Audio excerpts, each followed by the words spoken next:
Oh, merci Seigneur. Esprit de Dieu vivant, ce matin nous allons écouter ta parole. Que je sois effacé. Que les mots, les phrases, les arguments, les exemples, les témoignages viennent de toi. Seigneur, nous ne voulons pas recevoir ta parole dans notre tête, mais nous voulons la recevoir dans notre cœur. Dispose nos cœurs. Remplis ce lieu de ta gloire comme tu l'as fait depuis, Éternel mon Dieu, toujours que nous t'invoquons. Saint-Esprit du Dieu vivant, pour les différents points que nous allons égrener, glorifie ton nom. Fais venir ta gloire et que nous brillons au nom de Jésus. Amen. Est-ce qu'on peut acclamer? Merci, cher groupe musical. Tu peux faire mieux que ça, acclame-le. Oh, wonderful. Merci, cher groupe musical. Oh, hallelujah. Il y a un moment dans la communion où nous sentons une présence. Amen. Nous sentons une présence. Et c'est le bon moment pour prophétiser, pour adorer Dieu davantage. Alléluia. Et merci d'avoir été sensible. Que Dieu vous bénisse. Amen. Je disais Amen. Oh, ce matin, c'est un bon dimanche. Et c'est le dernier du mois d'août. Et nous voulons donner gloire à Dieu pour nous qui sommes les survivants. Acclamons le Seigneur. Acclamons le Seigneur. Nous avons vu dimanche après dimanche et nous sommes honorés d'être là ce matin parce que Dieu nous a fait du bien. Alléluia. Si nous sommes honnêtes avec notre Seigneur, nous saurons que des témoignages sont venus. Nous saurons que sa main a été sur nous. Nous saurons que moi ce matin, il m'a évité un accident. Et je bénis le Seigneur. Alléluia. Je suis sûr que toi aussi, il y a quelque chose de particulier qui t'est arrivé pendant tout ce mois. Et en ce merveilleux jour, j'aimerais que tu lèves la main droite vers le ciel en disant, Père, si tu bénis 3 personnes ce matin, d'une manière ou d'une autre, que j'en fasse partie au nom de Jésus. Dis-le encore, Père, si tu bénis 3 personnes ce matin, d'une manière ou d'une autre, que j'en fasse partie au nom de Jésus. Alléluia. J'aimerais pour la deuxième chose que tu ouvres simplement la bouche et que tu prophétises sur la vie de quelqu'un à côté de toi. Si tu es même audacieux, tu peux aller vers une autre personne et vers une troisième personne et dis-lui que les ténèbres te laissent ce matin. Les ténèbres te laissent ce matin. Prophétise s'il te plaît. Tu sais, tu es trop loin de lui. Tu es trop loin de lui. Touche-le pour prophétiser. Les ténèbres te laissent ce matin. Touche quelqu'un. Dis-lui, les ténèbres te laissent ce matin. Quelqu'un m'a dit, mais je ne suis pas dans les ténèbres. Dis-lui simplement, les ténèbres te laissent ce matin. Oh, praise God. Hallelujah. Amen. Amen. Bientôt, c'est la rentrée scolaire. Les parents s'activent et que Dieu donne à nos enfants une intelligence qui dépasse la norme. Comme Daniel a été 10 fois supérieur aux satrapes, aux magiciens et aux devins, que nos enfants de EEFV soient 10 fois meilleurs au nom de Jésus. S'il y a un rang qu'ils devraient occuper, ça sera entre les premiers et le 10e. Oh, dis Amen s'il te plaît. S'il y a une moyenne qu'ils doivent avoir, cette moyenne sera entre 14 et 20. Dis Amen. Mieux que ça, dis Amen. Oh, que l'intelligence sature leur esprit et qu'ils soient éloignés de tout ce que le diable a programmé pour cette ère et pour cette génération. Que le vol ne soit pas leur partage. Que, bien aimé, les choses que les gens veulent nous imposer ne soient pas leur partage. Que Dieu épargne nos enfants de la sorcellerie. Que Dieu épargne nos enfants du vagabondage. Que Dieu épargne nos enfants de la cigarette. Que Dieu épargne nos enfants des choses que Dieu déteste au nom de Jésus. Que l'Esprit de Dieu descende sur nos enfants ce matin. Qu'ils soient petits, qu'ils soient moyens, qu'ils soient grands. Que l'Esprit de Dieu descende sur eux ce matin. Comme David a été oint, que Dieu oigne nos enfants ce matin. Dis Amen, s'il te plaît. Et je vais déclarer sur les parents que Dieu donne les moyens à chaque parent de pouvoir scolariser ses enfants au nom de Jésus. Que la puissance de Dieu en matière de moyens vienne à vous au nom de Jésus. Dis Amen, s'il te plaît. Alléluia. Fais cette autre prière. Dis Père éternel, si tu dois bénir des enfants dans la classe de mon enfant, que mon enfant en fasse partie au nom de Jésus. Gloire à Dieu. Amen. Oh, alléluia. Alléluia. Je bénis Dieu pour le culte du dimanche dernier et pour la sœur Danielle qui, ce matin, je l'ai vu se lever et danser. Ah, les choses sont en train de se passer convenablement. Bénissons Dieu. Ton acclamation est très avare. Produis des acclamations. Donne gloire à Dieu. Oh, alléluia. Amen. Amen. Je veux rendre grâce à Dieu. Ce matin, nous allons passer un très bon culte. Je veux t'enseigner. Que Dieu me donne d'être calme pour t'enseigner et pour te donner un esprit de révélation de sa parole. Mon thème est ceci. Quand la gloire de Dieu arrive. Quand la gloire de Dieu arrive. Qu'est-ce que donc la gloire? La gloire, c'est la lumière du monde. Jésus dit, je suis la lumière du monde. Donc la gloire, c'est Jésus. Alors quand Jésus-Christ arrive, qu'est-ce qui se produit? Alléluia. Je veux que tu prennes note. Je veux même que tu ouvres ta Bible. Vous savez ce que j'ai constaté? Et ce n'est pas avec vous simplement, c'est depuis ce matin. Je l'ai dit au cours des nouveaux qu'il y a certains qui n'ont pas leur Bible. Ce n'est pas une bonne chose. Ce n'est pas une bonne chose. Ce n'est pas une bonne chose. Il faut venir à l'église avec une Bible, s'il te plaît. Tu sais, ce que nous faisons là, nos enfants regardent. Nos enfants observent. Nos enfants... Parce que ce que nous faisons est une pédagogie pour nos enfants. Et ils observent. Prends ta Bible, lis au moins ta Bible à la maison. Alléluia. Et puis viens à l'église avec ta Bible en papier. Parce que si tu as une Bible électronique, tes enfants aussi regardent. Un jour, quand tu vas leur dire la même chose, parce que les parents sont comme ça, ils vont dire aux enfants, mais pourquoi tu ne lis pas? Il va dire, mais toi-même, tu ne lis pas ta Bible. Les enfants de maintenant, là, ils sont 4G. Il y en a qui sont 5G. Alléluia. Dis Amen, s'il te plaît. Donc, dimanche prochain, viens avec une Bible, s'il te plaît. Va en acheter à la librairie. Va acheter une Bible. Ça coûte, le minimum, ça coûte 4 000. Mais les écritures sont tellement petites. C'est quoi 2 000? 2 000 là, les écritures sont tellement petites. Pas une Bible 8 secondes bleue qu'on avait. Tu vois, non? Ça coûte 5 000, 6 000. C'est important. Fais cet exercice-là. Va acheter. Alléluia.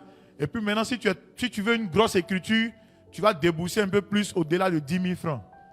10 000, entre 10 000, 15 000, 16 000, 17 000. Tu veux une grosse Bible. C'est important. Oh. Est-ce que j'ai dit quoi? J'ai dit c'est important, n'est-ce pas?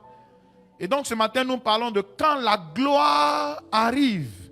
Quand la gloire arrive. Alléluia.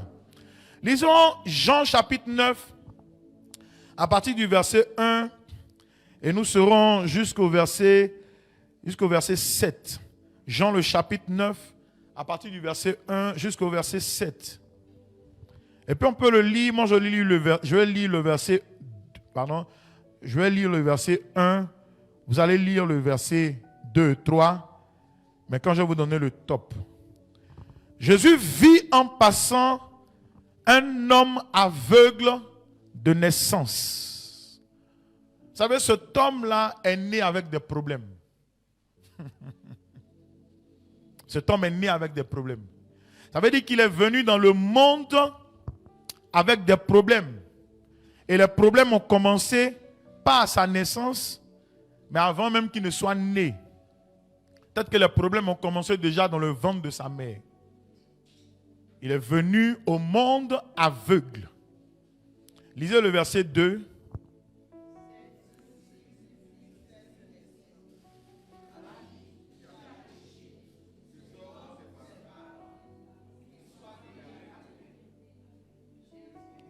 Verset 3, allons-y. Jésus répondit, ce n'est pas que lui ou ses parents aient péché, mais c'est afin que les œuvres de Dieu soient manifestes en lui. Voyez-vous, il s'est trouvé un échange entre Jésus et ses disciples. Et nous pouvons dire à partir de là que le cas de cet homme problématique est devenu un sujet de discussion théologique. Parce qu'il demande des choses à Jésus. Qui a péché? Est-ce que ce sont ses parents ou bien est-ce que c'est lui? Gloire à Dieu. Il y a certaines personnes, bien aimées, ici, dont la vie est devenue un sujet de discussion à la maison, en famille, au quartier, et même dans leur environnement, et surtout au travail. Et les gens disent, mais où est ton Dieu? Où est ton Dieu? On te voit aller à l'église, on te voit être zélé le dimanche, mais quand on regarde ta vie, on ne voit pas ce que Dieu fait dans ta vie. J'aimerais donc dire à quelqu'un ce matin, les œuvres de Dieu seront manifestées au nom de Jésus. Et la gloire de Dieu arrivera dans ta vie. Et ta vie, ton histoire ne sera plus jamais pareille. Dis Amen. Je lis le verset 4. Il faut que je fasse, tandis qu'il est jour, les œuvres de celui qui m'a envoyé. La nuit vient où personne ne peut travailler. Verset 5. Pendant que je suis dans le monde, je suis quoi? Lisons ensemble. La lumière du monde. Après avoir dit cela, il cracha à terre et fit de la boue avec sa salive. Puis il appliqua cette boue sur les yeux de l'aveugle. Laisse-moi dire à quelqu'un, quand Jésus-Christ touche la boue là devient une boue ointe. Et ce matin, il y a quelque chose qui sera oint, qui va quitter la chair, qui te touchera ce matin au nom de Jésus. Donne un grand Amen. Le verset 7, lisons-le comme une chorale 2 et 3. Et il dit, va et lave-toi au réservoir de Siloé. Nom qui signifie envoyé. Il y a... Et voyant clair. Dis Amen s'il te plaît. Quand la lumière arrive, à quoi devons-nous espérer? Quelle sera notre espérance? Qu'est-ce qui peut se produire dans notre vie quand la gloire arrive? Parce que la gloire, c'est la lumière. Amen. La première chose, c'est que toutes les malédictions générationnelles sont détruites. Quand la gloire arrive, toutes les malédictions générationnelles sont détruites. Comment je le sais? Parce que les disciples vont poser une question à Jésus. Qui a péché? Et ils vont plus loin en disant, est-ce que ce sont ses parents qui ont causé des problèmes à ce jeune homme à cause de leur péché?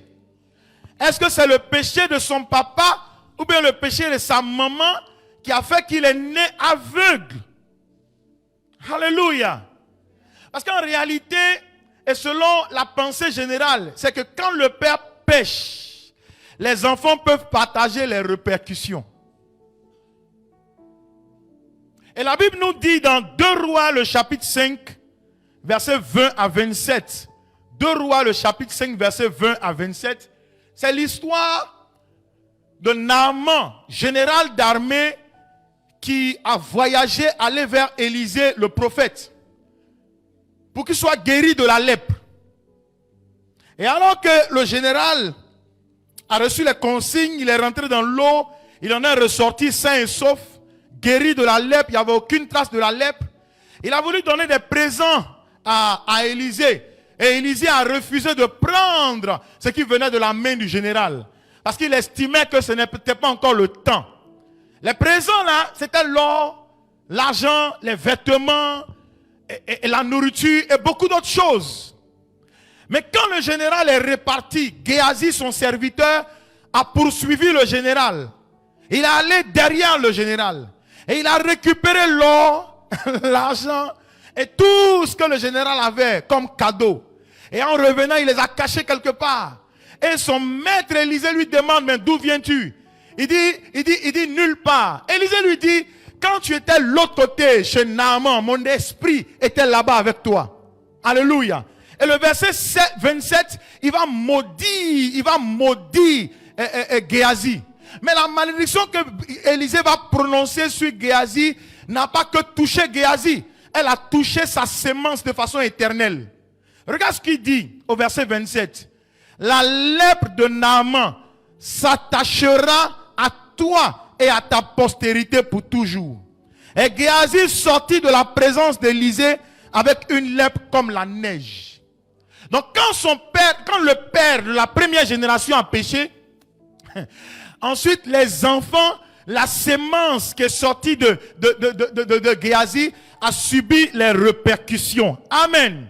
Vous savez, il y a plusieurs maladies qui sont le résultat d'une malédiction. Il y a plusieurs maladies qui naissent à partir d'une malédiction. Et c'est ce que les médecins de nos jours ont appelé des maladies génétiques.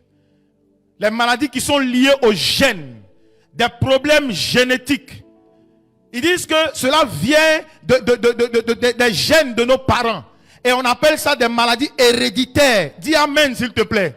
Alors donc ce matin, toute histoire de malédiction qui vient dans nos gènes et qui a été transportée jusqu'à ce lieu, je déclare que la venue de la gloire met un terme à cela au nom de Jésus.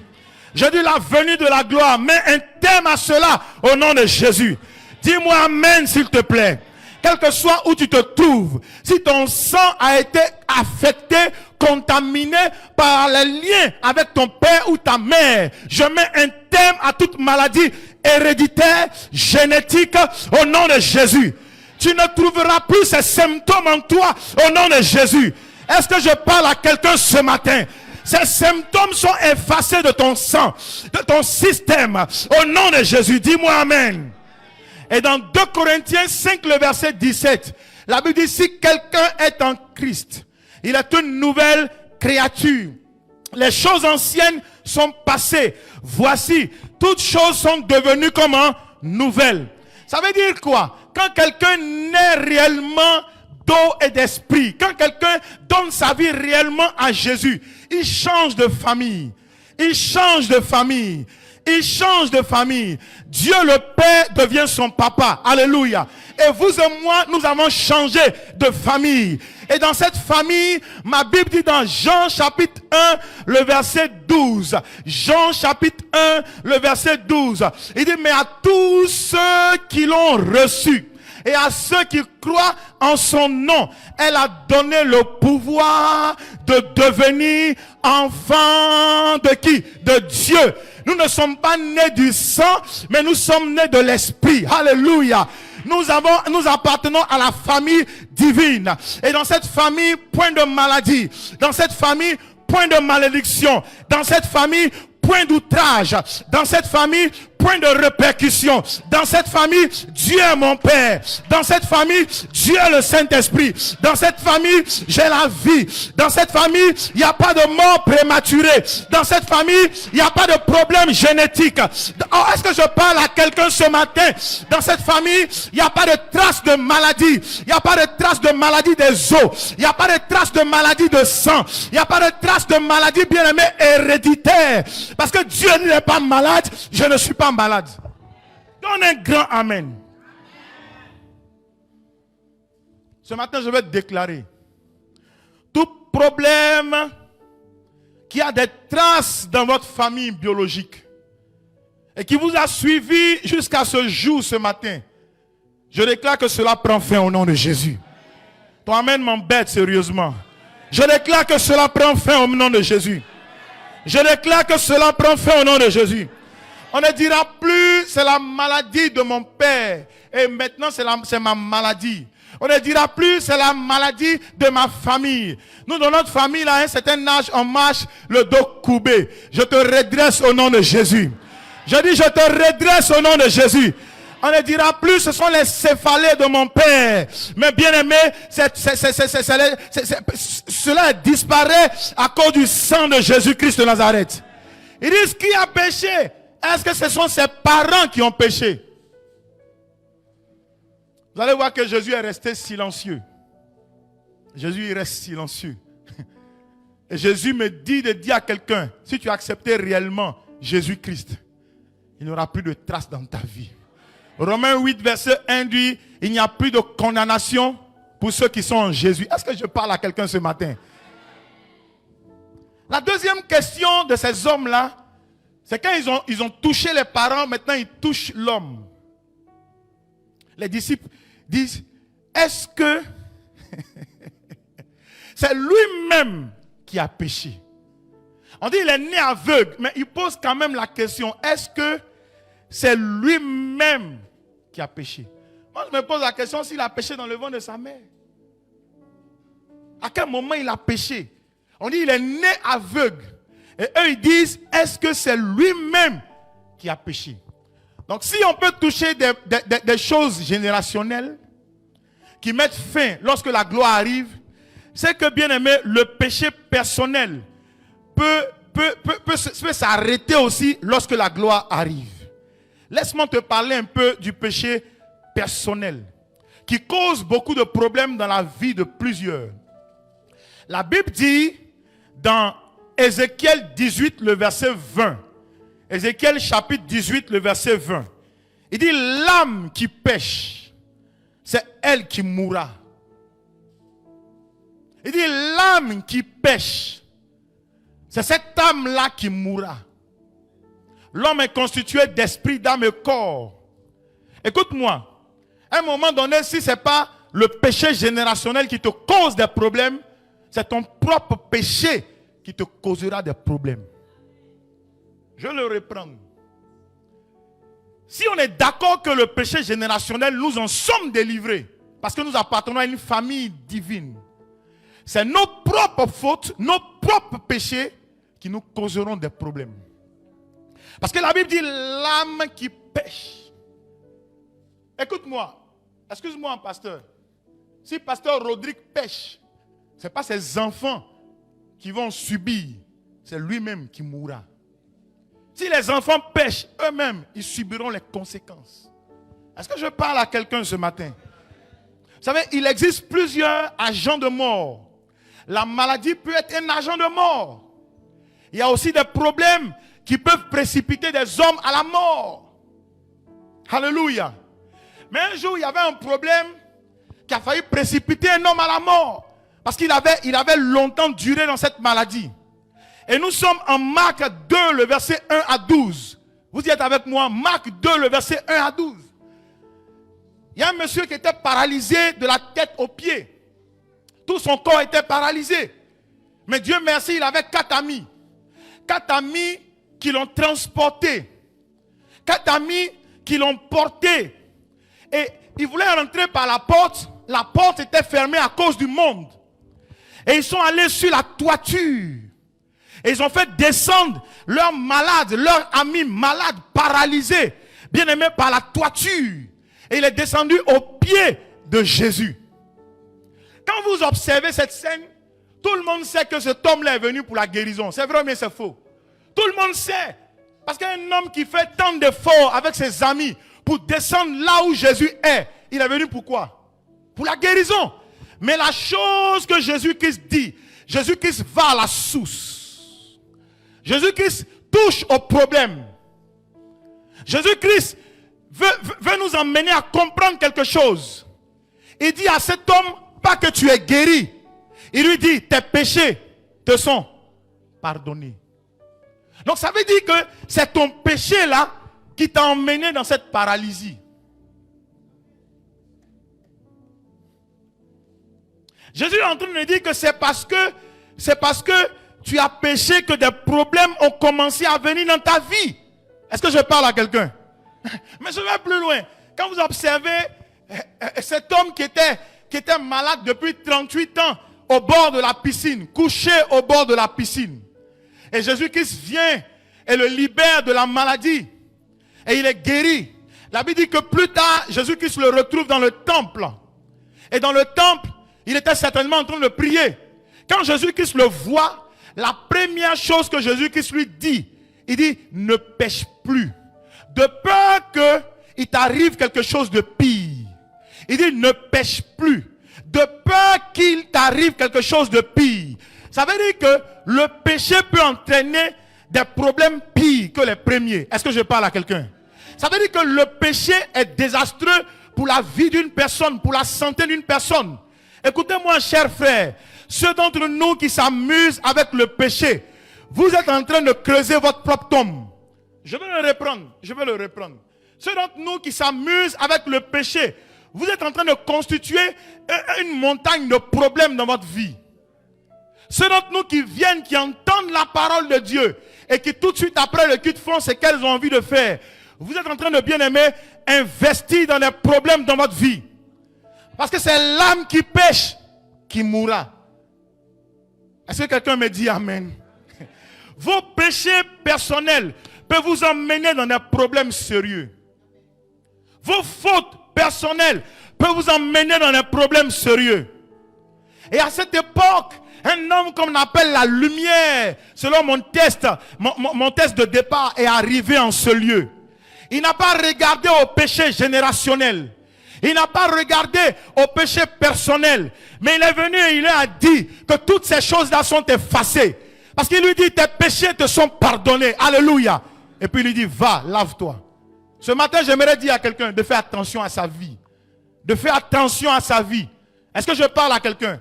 La gloire de Dieu arrive pour mettre un thème, bien-aimé, au problème générationnel.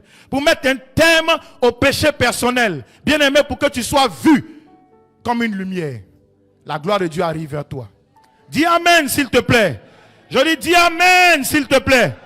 Alors, pour toute personne dont les problèmes subsistent et persistent, je mets un thème à cela au nom de Jésus. Je dis au nom de Jésus. Amen. Mon troisième point, c'est qu'est-ce que nous pouvons espérer quand la gloire de Dieu arrive. Quand la gloire de Dieu arrive, il y a une touche divine qui se met en place.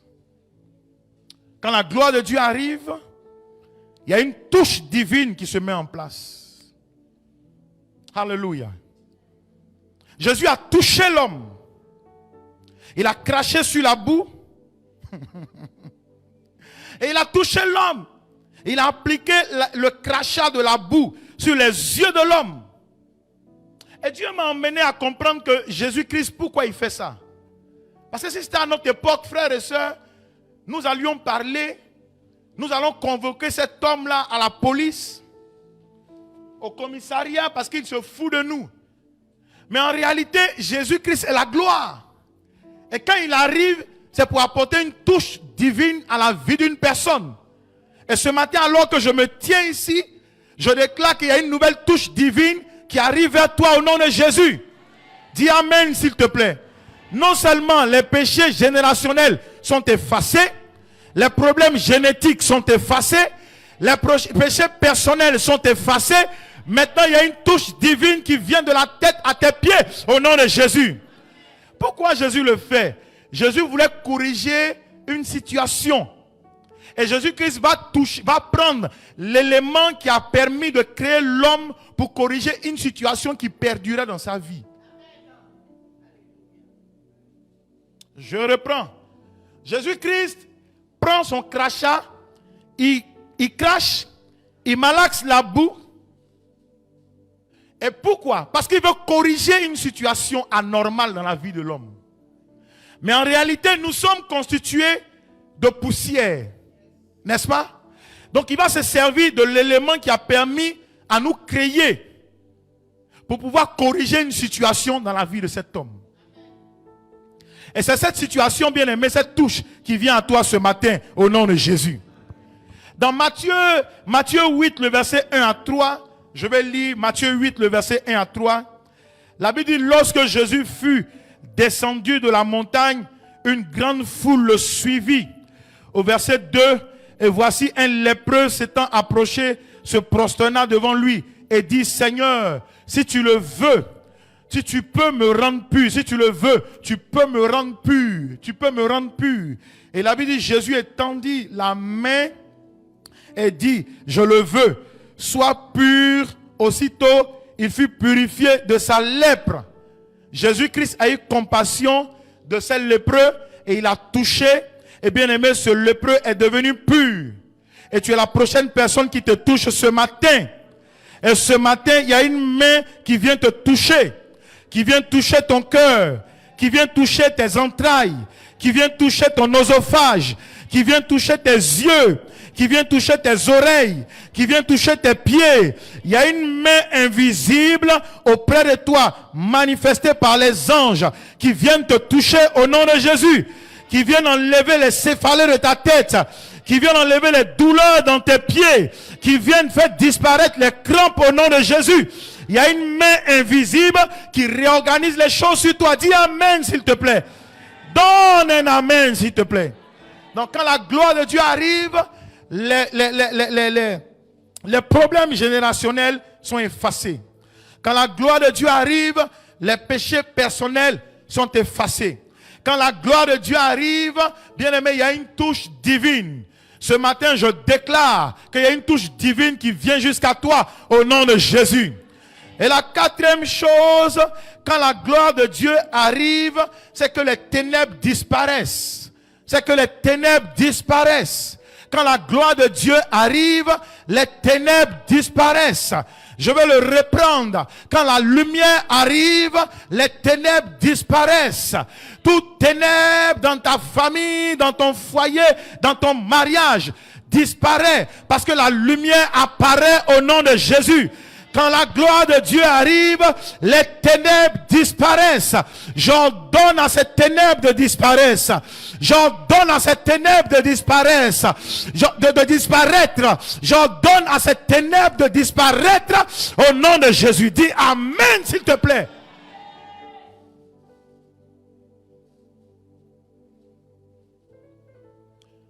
En Marc 10, le verset 46 à 52. Marc 10, 46 à 52. Il s'agit de Bartimée. Bartimée. Dis avec moi Bartimée. La Bible l'appelle le fils de Timée. N'est-ce pas? Son histoire dit qu'il était assis au bord d'où ça? Du chemin. Viens Alvin. Bartimée, le fils de Timée, était assis au bord, assieds-toi, du chemin. Mais pas triste. Si tu veux, triste, mais pas la bouche fermée. Et Bartimée criait jusqu'à ce qu'on l'entende. Jusqu'à ce que son cri dérange. Parce que souvenez-vous que les gens qui marchaient avec Jésus-Christ lui ont dit tais-toi. N'est-ce pas? Ils lui ont dit quoi? Tais-toi. Mais Bartimée criait, la Bible dit, il criait plus fort. Et ils lui disent quoi? Tais-toi. Ça veut dire que le cri de Bartimée dérangeait. Dérangeait tous ces aristocrates. Dérangeait toutes ces bonnes personnes. Mais Bartimée ne cesse pas de crier. Il crie, fils de David, aie pitié de moi. Mais Bartimée, en criant, quand les gens disent tais-toi, Bartimée dit écoutez, vous n'avez pas le problème que j'ai. Vous pouvez suivre Jésus. Mais moi, je suis assis là. Si vous venez à ma place et que vous restez assis là pendant des jours, vous comprendrez ce que je suis en train de traverser. Il dit, je n'ai peut-être pas ce que vous avez, mais j'ai ma voix pour crier. Et la Bible dit, il continuait de crier encore plus fort. Tu sais, ce matin, on va crier. Ce matin, c'est le dernier. Et on va crier plus fort. Il peut dire aux gens, écoutez, vous avez des docteurs. Nous autres, on n'a pas de docteur. Vous, quand vous avez un bobo, vous partez à l'hôpital. Nous, on ne connaît pas la route de l'hôpital. Bartimée peut dire, vous avez une carte d'assurance. Nous, on n'a pas de carte d'assurance. Mais nous, on a notre voix pour invoquer Jésus. Oh, Jésus dit, quiconque m'invoquera, je le sauverai. Est-ce que je parle à quelqu'un ce matin? Bartimée peut dire, vous êtes nés dans une bonne famille. Mais nous là, nos parents, notre maman ont vendu de la loco pour que nous soyons ce que nous sommes. Nous n'avons pas choisi d'être au bord du chemin. C'est la vie qui nous a imposé d'être au bord du chemin. Mais si on nous dit que Jésus passe, est-ce que vous voulez que je me taise? On dit la gloire arrive. Et puis vous voulez être les seuls profiteurs de la gloire. Est-ce que je parle à quelqu'un ce matin? Donc Bartimée crie et ça gêne les gens. Écoute-moi, à un moment donné, quand tu es inconfortable dans cette situation, il faut que tu cries jusqu'à ce que ça gêne tes voisins. La maison où tu habites, là, est-ce que ça te plaît davantage? Mais pourquoi tu arrêtes de crier? Il y en a qui dorment. Frère, il y a des situations là, ça dérange. Le célibat dérange. Le manque de travail dérange. Le manque d'argent dérange. Mais il faut crier à Dieu. Écoutez-moi. En Europe, les gens savent comment ils peuvent faire pour avoir l'argent. S'ils ont fait des enfants, ils ont des allocations familiales. À la rentrée, l'État, la mairie, va leur donner l'ordre d'aller mettre leurs enfants à l'école. Mais nous, en Afrique, ici, il n'y a pas d'infrastructure, il n'y a pas de structure pour que, bien aimé, nos enfants aillent à l'école. Même quand on dit l'école est obligatoire, est-ce que l'école est vraiment obligatoire? Quand ton enfant y va, on lui demande de payer quelque chose. Il y a des gens, est-ce que vous savez qu'il y a des gens qui n'ont même pas 5 000 francs pour scolariser leurs enfants? Qu'est-ce qu'ils ont? Ils ont leur voix pour crier. Ils ont leur voix pour crier. Crier là, personne ne peut t'enlever ça. Personne ne peut t'enlever ça. Crier, c'est soupirer. Crier, c'est demander. Crier, c'est faire parler tes entrailles. Crier, c'est appeler à... Bartimée dit, moi, j'ai ma voix pour savoir appeler à l'existence ce qui n'existe pas. C'est une manière de dire, si vous voulez parler, ça ne va pas m'empêcher de crier. Si vous voulez parler, ça ne va pas m'empêcher de faire quoi? De crier. Quand tu lis Marc chapitre 5, maman, il y a un monsieur qui était émotionnellement atteint. Et dans l'église, il y a beaucoup qui sont émotionnellement atteints. En Marc 5, ce monsieur-là était détruit par la présence de plusieurs démons dans sa vie. Une légion de démons qui le persécutaient. Mais quand il voit Jésus-Christ arriver, la gloire arriver, il ne se tait pas. Il ne se tait pas, il crie de toutes ses forces. Est-ce que vous savez qu'on l'avait lié par moment? Il a cassé les chaînes. Vous savez, la société va vous emmener dans un endroit où on dit que c'est là-bas les pauvres doivent y être. Dis avec moi, je refuse. La société va vous emmener dans un endroit où on dit que c'est là-bas les malades atteints, bien aimés, d'un problème psychique doivent y être. Dis avec moi, je refuse. La société va vous emmener dans un endroit où on dit que c'est le quartier le plus pauvre. Dis avec moi, je refuse. C'est peut ne pas être de ta faute si tu te trouves là-bas. Mais si tu meurs là-bas, ça risque d'être de ta faute. Ce que Bartimée a, c'est sa voix. Ce que toi et moi nous avons ce matin, c'est notre voix. La gloire de Dieu est là. La gloire de Dieu est dans les airs. La gloire de Dieu est dans l'église. La gloire de Dieu est sur cette assemblée. Bien aimé, c'est notre voix qui va faire arrêter Jésus. Quand il crie, Jésus s'arrête. Jésus s'arrête. Est-ce que je parle à quelqu'un? Et Jésus lui demande, que veux-tu que je fasse pour toi? Bartimée dit, écoute-moi, moi, mon seul problème, je veux que les ténèbres partent de ma vie. Je veux que les ténèbres me lâchent. Je veux que les ténèbres s'arrêtent dans ma vie. Je ne suis pas né comme ça. La vie m'a imposé le lieu où je suis. Je veux que tu changes mon histoire. Dis amen s'il te plaît. Dis amen s'il te plaît. Ce matin, tout problème émotionnel avec lequel tu es arrivé ici, je maudis cela au nom de Jésus. Ce matin, tout problème émotionnel avec lequel tu as franchi cette porte, je maudis cela au nom de Jésus. Je le reprends. Ce matin, tout problème émotionnel qui t'a fatigué, qui te fatigue depuis des jours, tout ce qui affecte tes pensées, j'arrête cela au nom de Jésus. Je dis j'arrête cela au nom de Jésus. Moi, quand je lis l'histoire de cet homme-là, les démons l'ont possédé. Frère, c'est un problème émotionnel grave. Les légions de démons l'ont possédé. Un homme qui est normal, qui se met nu. Alléluia. Un homme qui est normal, qui veut se déshabiller. Un homme qui est normal, qui dort dans les cimetières. Or, il était né en réalité pour affecter 10 villes. Il est né comme un évangéliste, mais les démons ont saboté sa vie. Ce matin, je déclare que toute destinée qui a été vandalisée par un démon, je détruis cela au nom de Jésus. Alors, je ne sais pas à qui je parle ce matin. Toute destinée spirituelle qui a été vandalisée par un esprit de famille, un esprit de village, un esprit dans la région, je détruis cela au nom de Jésus. Je dis, je détruis cela au nom de Jésus. Je dis, je détruis cela au nom de Jésus. Tu sais, un jour, quand notre enfant était né, il y a une maladie que les gens appellent oiseau. Ça effraie les gens la nuit. Je sais même pas, c'est-à-dire les médecins ne connaissent même pas cette maladie-là. C'est les Africains qui appellent ça oiseau.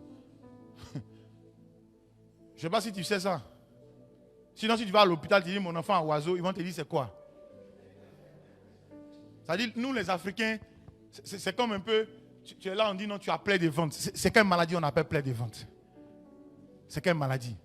Si tu vas à l'hôpital, puis tu dis docteur, j'ai plaie de ventre. À moins que ce soit un Africain. Sinon, il va te dire, mais monsieur, c'est quoi qu'on appelle plaie de ventre? Plaie de ventre, c'est quoi? Il va dire non, c'est quand mon ventre fait courou. Il dit, mais ça, tu as faim, il faut manger.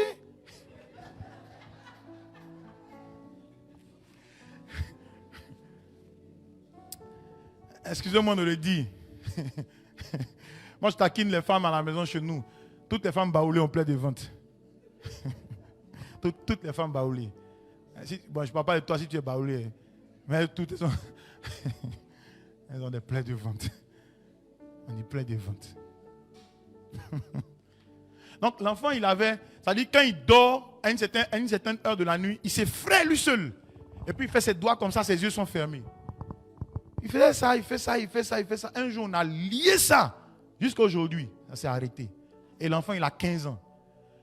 Ça veut dire que il y a des choses qui viennent là. Si on ne connaît pas ça de façon médicale, c'est spirituel.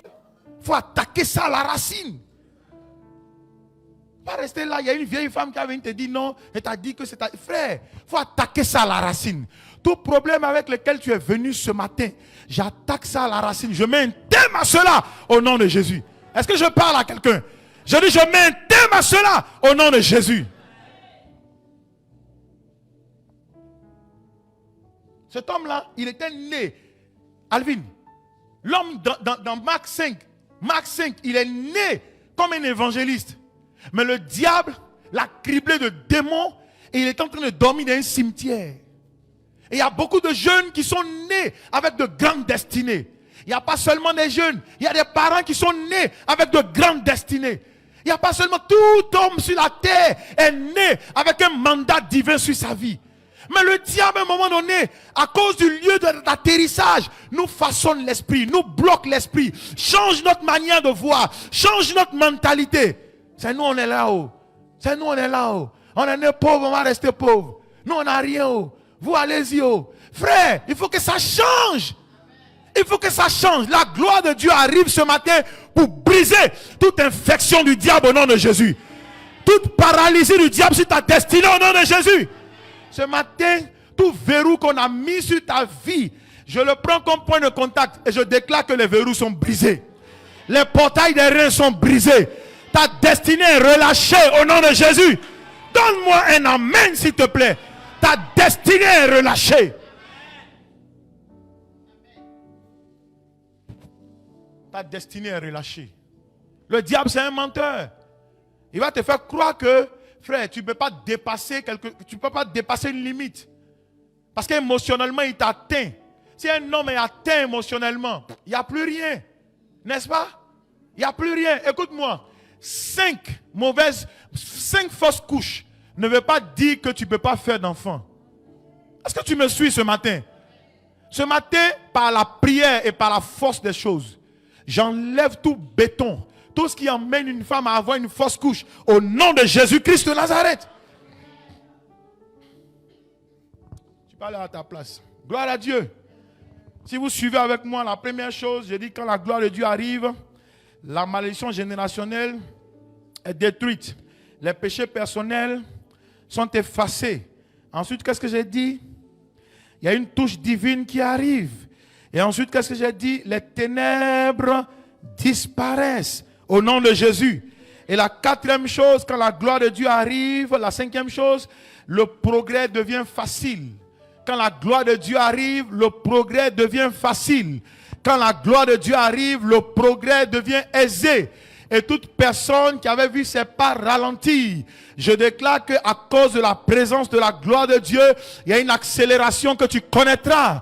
Il y a une accélération que tu connaîtras. Au niveau de ton travail, tu vas accélérer. Au niveau de ton foyer, tu vas accélérer. Au niveau de tes finances, tu vas accélérer. Au niveau, bien-aimé, de l'éducation de tes enfants, tu vas accélérer. Il y a un progrès qui sera évident. Dis Amen. Je dis Amen, s'il te plaît. Lorsque les ténèbres partent, lorsque la malédiction générationnelle part, lorsque les péchés sont effacés, lorsqu'il y a une touche divine sur toi, oh bien-aimé, il y a un progrès qui arrive. Et ce matin, tu vas progresser. Alléluia. Je ne vais pas m'attarder là-dessus. Allons au sixième point. Le sixième point, je veux qu'on puisse lire les versets 24 et 25 de Jean chapitre 9. Jean chapitre 9. Alléluia. Alvin, viens s'il te plaît. Verset 24 et le verset 25. Vous y êtes avec moi? Jean chapitre 9. Les pharisiens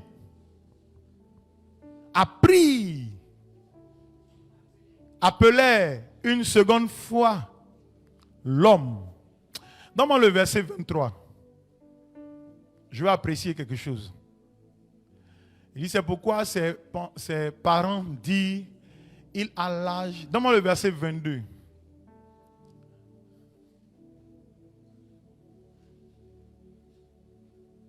Ok. Ses parents disent cela parce qu'ils craignaient les Juifs. Car les Juifs étaient déjà convenus que si quelqu'un reconnaissait Jésus pour le Christ, il serait, comment? Exclu de la synagogue. Donc les parents avaient déjà peur. Verset 23. C'est pourquoi ses parents disent, il a de l'âge. Interrogez-lui lui-même. Il peut parler si c'est ce qui lui est arrivé. Donne-moi maintenant le verset 24. Je dis, il y aura toujours des pharisiens. Tu sais, quand ton miracle va venir, là, il y aura toujours des pharisiens. Est-ce que je parle à quelqu'un? Regarde, je dis, quand tu vas témoigner là, il y aura toujours des pharisiens qui vont dire, mais est-ce que c'est vraiment lui? Est-ce que c'est vraiment lui? Il y aura toujours des incrédules. C'est pour ça, frère, fais attention. Il ne faut pas ton cœur va s'emballer à cause de leur incrédulité. Les pharisiens appelaient une seconde fois l'homme qui avait été aveugle. Il lui dit, donne gloire à Dieu, Alvin. Nous savons que cet homme est un pécheur. Cet homme qui t'a guéri là, c'est un pécheur. Alléluia. Au verset 25. Il répondit, s'il est un pécheur, je ne sais. Je sais une chose. C'est que j'étais aveugle.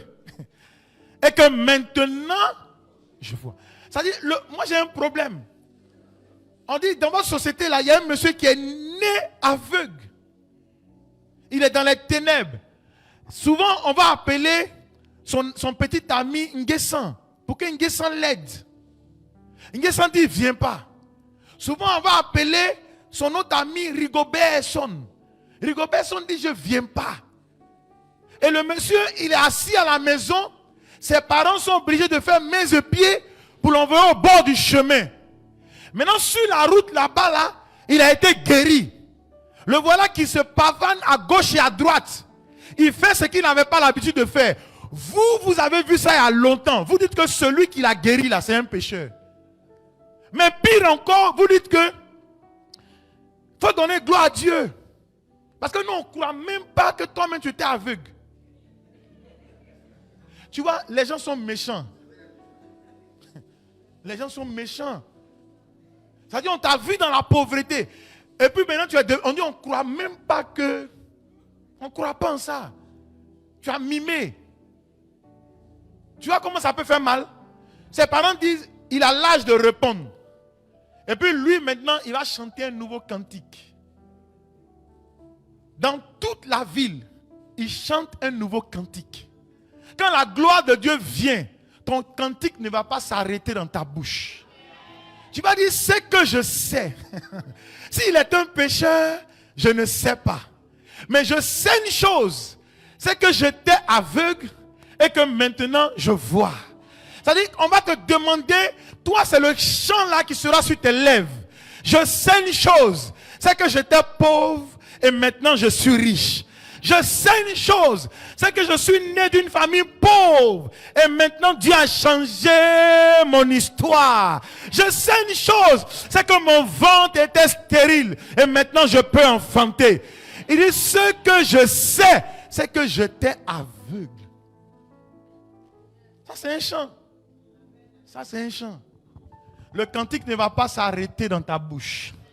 Quand la gloire de Dieu va te localiser, le chant ne va pas s'arrêter sur tes lèvres. Partout où tu vas être, tu vas chanter. Les gens viendront te prendre dans ta maison pour venir chanter dans une nouvelle église. Pour aller chanter dans une nouvelle église.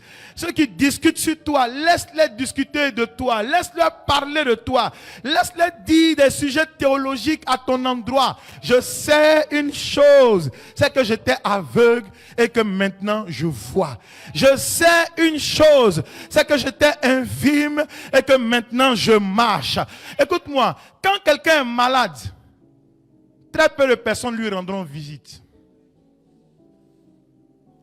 Aujourd'hui, tu as beaucoup d'amis. Mais la Bible dit dans Proverbe, tu les as pour le jour du malheur. Quand quelqu'un sera souffrant, même ton meilleur ami, tes pas seront ralentis le concernant. Mais quand il va guérir, il pourra dire, je sais une chose. C'est que j'étais aveugle et maintenant je vois. Que la main de Dieu descende sur toi ce matin. Il y a un cantique qui ne va pas s'arrêter de résonner à partir de tes lèvres. Et mon 7e point, c'est que quand la gloire de Dieu arrive, tu vas briller. Quand la gloire de Dieu arrive, tu vas briller. Quand la gloire de Dieu arrive, tu vas faire quoi? Briller. À chaque endroit où cet homme allait, il brillait par son témoignage. À chaque endroit où Alvin va se retrouver, il va briller par son témoignage. À chaque endroit où ma soeur va se retrouver, elle va briller par son témoignage. Ton témoignage sera entendu de tous et reconnu par tous. Donne-moi Ésaïe 60, le verset 1 à 3. À chaque endroit, tu vas briller par ton témoignage. Est-ce que je parle à quelqu'un? J'ai dit, quand la gloire de Dieu arrivera, tu brilleras. Je dis, tu scintilleras. Dis amen, s'il te plaît. Ésaïe 60, le verset 1. Je ne sais pas à qui je parle ce matin. Il dit, lève-toi. Lève-toi. Car, il dit, sois éclairé. Car ta lumière arrive. Et la gloire de l'Éternel se lève sur qui? Sur Alvin.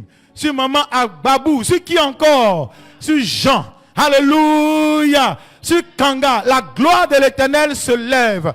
Sur Nadine. Sur Lotis. Sur maman bébé. La gloire de l'Éternel se lève. Dis amen s'il te plaît. Le verset 2. Viens Alvin. Le verset 2.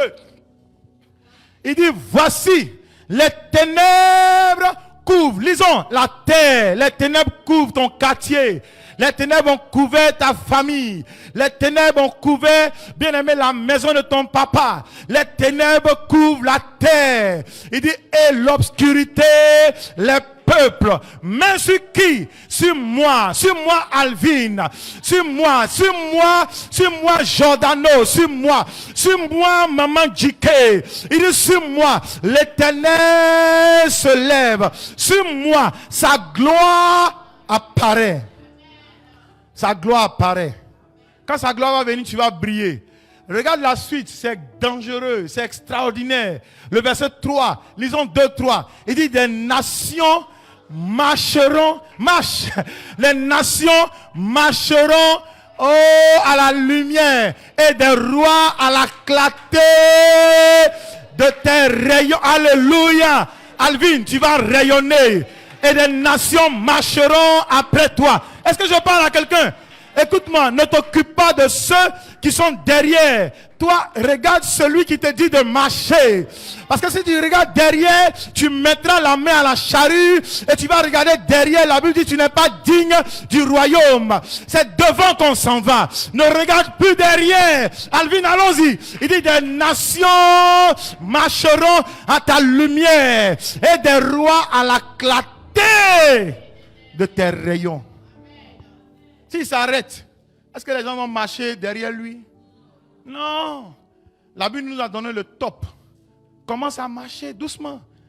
Tu sais, quand la gloire arrive, là, on ne marche pas comme on marchait avant. Marche calmement. Parce que tu brilles. Parce que tu fais quoi? Tu brilles. Tu ne fais pas exprès pour briller. Parce que la gloire t'a localisé. Tu brilles. Tu brilles. Et c'est ce qui est arrivé à cet homme-là. Partout il s'en va, il brille. Voici le jeune aveugle. Puis les pakpato, donne gloire à Dieu. L'homme qui t'a guéri est un pécheur. Il dit, moi je sais une chose. Je chanterai son nom. J'étais aveugle et maintenant je vois. J'étais malade et maintenant je suis guéri. Oh, les gens disent, oh, tais-toi. Il dit, oh, ça c'est votre problème. J'étais aveugle et maintenant je vois. J'étais malade et maintenant je suis guéri. J'étais célibataire et je suis marié. On dit tais-toi, il dit oh non. J'étais stérile et maintenant j'ai un bébé. Oh alléluia. Il dit les nations marcheront à ta lumière.